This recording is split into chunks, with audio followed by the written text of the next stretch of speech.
Education పద్య బోధనలో భాగంగా మేము పోతన పద్యాల గురించి జ్ఞాపకం చేసుకుంటున్నాం. అయితే పోతన గారు 15వ శతాబ్దానికి చెందినవారు. ఈయన తల్లి లక్కమాంబ, తండ్రి కేసరి.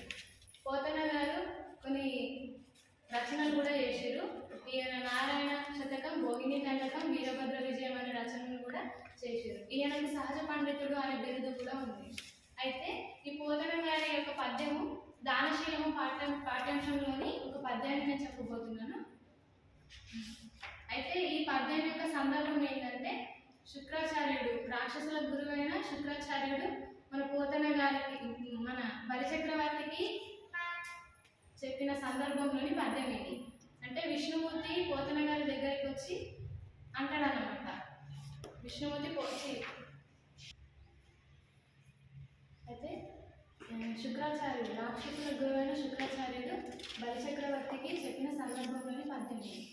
ఈ పద్యంలో మన విష్ణుమూర్తి గారు మన బలిచక్రవర్తికి 3 అడుగుల నీళ్ళను అడుగుతాడు. అప్పుడు చెప్పిన పద్యము ఆ సందర్భంలో. కులమున్ రాజ్యమున్ తేజమున్ నిలుపు మీ కుప్చుండు విశ్వంబరుండు అలతింబోడు త్రివిక్రమ స్ఫురణ వాడై నిండు బ్రహ్మాండముంగలడే మాన్పనకండు నా పలుకులా కర్ణింప కర్ణంబులన్ వలది దానము హీనము బలుపు మావన్ని వదాన్యోత్తమ. అంటే ఈ పద్యం యొక్క భావం ఏంటంటే, నీ కులాన్ని, నీ రాజ్యాన్ని, నీ పరాక్రమాన్ని నిలుపుకో.